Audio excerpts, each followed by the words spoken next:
Voulez-vous pouvoir manipuler quelqu'un à votre guise? L'amener à faire ce que vous voulez quand vous voulez? Apprendre à influencer les autres et atteindre votre objectif? Je vous résume ici le livre L'art de la manipulation de David Campbell qui vous permettra d'accroître ce potentiel. Salut, je suis Balza, bienvenue dans Best Action. Cette chaîne qui nous permet de révéler la meilleure version de nous-mêmes, personnellement et financièrement. Avant de continuer, si vous êtes nouveau sur cette chaîne, abonnez-vous et activez la cloche de notification pour ne pas rater les prochaines vidéos. Pensez à liker et partager afin que d'autres personnes soient impactées par ce contenu. David Campbell, expert en communication et psychologie sociale, à travers ce livre explore la façon dont on peut user d'une manipulation à des fins positives ou négatives, consciemment ou non. De même, il aborde la psychologie humaine, la façon dont les émotions peuvent être utilisées pour influencer les autres en créant des situations émotionnelles qui font appel à la sympathie, à la culpabilité, à la peur ou à l'espoir. Par exemple, en faisant appel à la peur d'une personne pour la convaincre et prendre une décision précise, ou en jouant sur sa sympathie pour obtenir une faveur. Commençons par le début. Pourquoi voulons-nous manipuler? Vraisemblablement, c'est pour amener les gens à agir comme nous le voulons, que ce soit à des fins éthiques ou non éthiques. Il explique ici les différentes techniques qui peuvent être utilisées pour l'atteinte de nos objectifs personnels ou professionnels. Ce sont des techniques utilisées par des manipulateurs pour obtenir ce qu'ils veulent.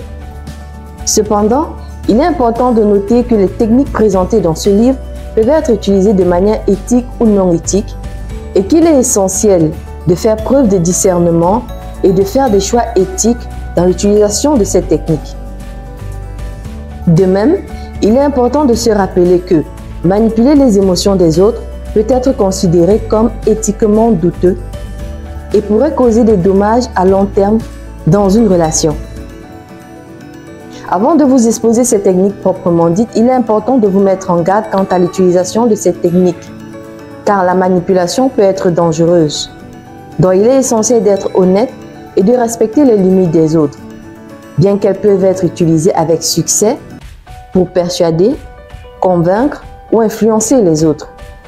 Alors, quelles que soient les raisons qui vous amènent à manipuler quelqu'un, faites attention. Parlons maintenant des différentes techniques de manipulation. Nous allons citer ici 11 techniques.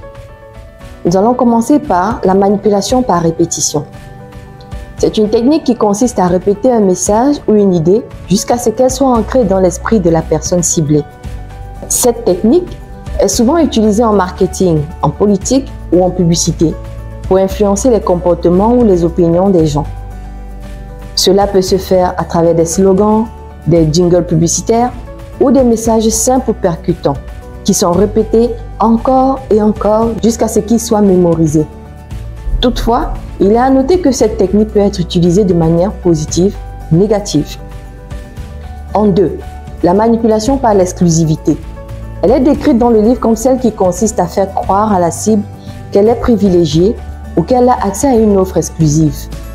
Cela crée un sentiment de prestige et de satisfaction chez la cible, qui est alors encline à accepter l'offre ou à suivre la demande de la personne manipulatrice. Cette technique est souvent utilisée dans la vente des produits de luxe ou de prestige, mais peut également être utilisée dans d'autres contextes pour créer un sentiment d'exclusivité ou de privilège. En 3, la manipulation par le principe de réciprocité. Elle consiste à donner quelque chose à quelqu'un d'autre dans l'espoir qu'elle nous rendra l'appareil. Cette technique repose sur l'idée que les gens ont tendance à se sentir obligés de rendre la faveur qui leur a été faite au préalable, même si cela implique de faire quelque chose qu'elles ne voulaient pas faire. Cette technique peut être utilisée dans diverses situations telles que les relations commerciales, interpersonnelles ou même les campagnes de marketing. Technique numéro 4, la manipulation par piège à inertie. Celle-ci consiste à faire en sorte que la personne ciblée ne puisse pas changer d'avis ou de direction. Elle est souvent utilisée en politique ou en marketing pour convaincre les gens de continuer à faire quelque chose simplement parce qu'ils l'ont toujours fait. Cela peut être positif si la personne est encouragée à poursuivre une habitude saine, mais cela peut aussi être négatif si la personne est poussée à faire quelque chose qui lui est préjudiciable. Il est important de reconnaître cette technique de manipulation et de prendre des décisions conscientes et réfléchies en conséquence. En 5, nous avons la manipulation par l'instinct grégaire. Celle-ci consiste à utiliser le désir naturel de l'être humain de se conformer à un groupe ou à une société. Les manipulateurs utilisent cette technique en créant une illusion de consensus ou en soulevant des peurs, des préjugés ou des croyances partagées pour obtenir leur approbation ou leur soutien. Par exemple, les publicités qui utilisent le témoignage des célébrités pour convaincre les consommateurs d'acheter un produit, ou les campagnes politiques qui utilisent la peur de l'étranger ou de l'inconnu pour rassembler des partisans. Cette technique peut être utilisée d'une façon positive pour encourager la coopération et la collaboration. Mais elle peut aussi être utilisée de façon abusive pour manipuler les gens à des fins égoïstes ou malveillantes. En 6, la manipulation par l'astuce de l'autorité. Elle consiste à faire appel à l'autorité ou à la crédibilité d'une personne ou d'une institution pour influencer les autres. Cette technique peut être utilisée de manière positive, comme lorsqu'un médecin recommande un traitement, ou de manière négative, lorsqu'un politicien utilise de fausses citations pour appuyer son point de vue. L'astuce consiste à faire en sorte que les autres croient que la source d'autorité est digne de confiance, même si elle ne l'est pas réellement. 7. La manipulation par l'astuce émotionnelle. Cette technique consiste à utiliser les émotions des autres pour les inciter à agir d'une certaine manière. Les astuces émotionnelles incluent l'exclusivité, la réciprocité, le piège à inertie, l'instinct grégaire et l'astuce d'autorité. Par exemple, dans l'exclusivité qui consiste à faire croire à quelqu'un qui fait partie d'un groupe spécial ou privilégié, ce qui peut le conduire à agir d'une manière favorable à votre égard. En 8, la manipulation par l'information sélective. Celle-ci consiste à sélectionner certaines informations pour influencer la perception de quelqu'un sur un sujet. Par exemple, un média pourrait choisir de ne signaler que les aspects négatifs d'une histoire pour inciter les gens à prendre une position particulière. Les politiciens peuvent également utiliser cette technique en ne fournissant que des informations qui favorisent leur point de vue. 9. La manipulation des besoins. Il consiste à exploiter les besoins ou les désirs d'une personne pour la manipuler. Il s'agit de créer ou d'exacerber un besoin chez quelqu'un pour la pousser à agir d'une certaine manière. Par exemple, en créant un sentiment d'urgence ou en offrant une récompense, le manipulateur peut amener la personne à faire quelque chose qu'il n'aurait nécessairement pas fait. Cependant, il est important de noter que cette technique est souvent utilisée de manière malveillante pour exploiter les gens et qu'il est important de reconnaître cette technique pour éviter d'être manipulé. 10. La manipulation par le piège de la peur. Cette technique consiste à faire appel aux peurs et aux angoisses des individus pour les amener à agir d'une certaine manière.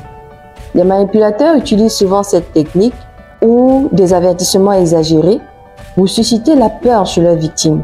Cette technique peut être utilisée pour inciter les gens à acheter des produits, à voter pour un candidat politique ou à accepter des conditions défavorables. 11. La manipulation mentale. Celle-ci désigne plusieurs types de techniques ou types de manipulation, comme décrit plus haut. Nous avons par exemple la manipulation par l'autorité qui implique l'utilisation de la crédibilité d'une personne ou d'une institution pour influencer les autres, ainsi que les manipulations surmentionnées, émotionnelles, sélectives de l'information, des besoins et de la peur. La manipulation mentale se repose sur 3 aspects. La manipulation de nos propres pensées. Encore reconnue sous le nom d'automanipulation, elle consiste à modifier ou contrôler consciemment notre propre pensée et émotions pour atteindre un certain objectif. Cette technique peut être utilisée pour nous motiver à atteindre nos objectifs ou à nous convaincre de croire quelque chose qui n'est pas nécessairement vrai. Cependant, cela peut également être dangereux si nous ne sommes pas conscients de cette manipulation et si cela nous pousse à adopter des comportements qui vont à l'encontre de nos propres intérêts ou valeurs. Il est donc important de rester vigilant et de reconnaître les signes de l'automanipulation pour éviter d'être manipulé. La manipulation de la pensée par les autres. Elle vise à contrôler la façon dont une personne pense et perçoit le monde qui l'entoure en utilisant des moyens subtils et souvent indétectables.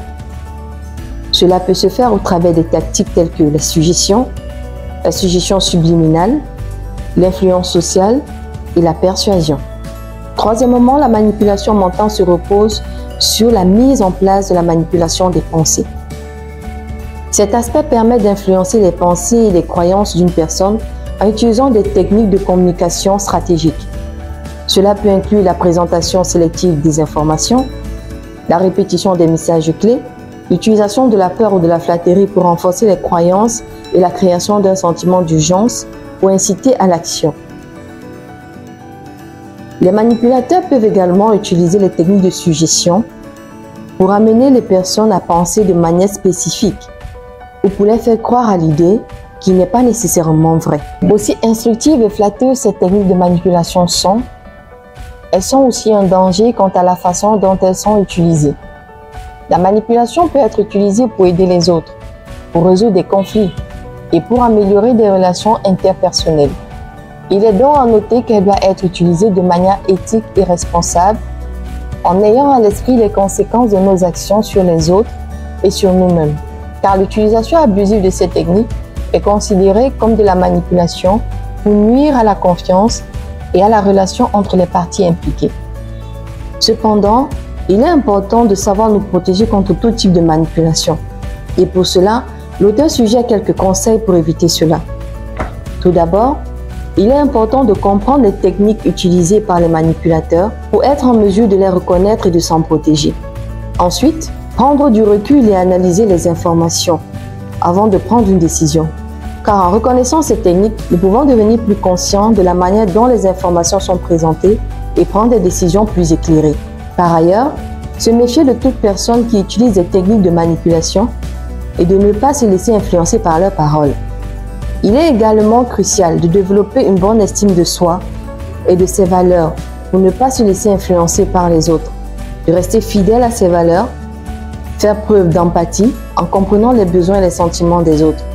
Et enfin, il recommande de communiquer honnêtement et clairement avec les autres pour éviter les malentendus et pour établir des relations saines et respectueuses. Il est également important de rappeler, comme mentionné plus haut, que la manipulation peut être dangereuse et qu'il est essentiel de respecter les limites des autres. Connaissez-vous d'autres techniques de manipulation qui n'ont pas été mentionnées dans cette vidéo? Ou encore, avez-vous déjà expérimenté une technique de manipulation et observé ses conséquences? Partagez avec nous dans les commentaires, abonnez-vous, activez la cloche de notification pour avoir plus de contenu similaire. Pensez à liker et partager pour permettre à d'aucuns d'être impactés par ce contenu. Quant à moi, je vous dis à la prochaine!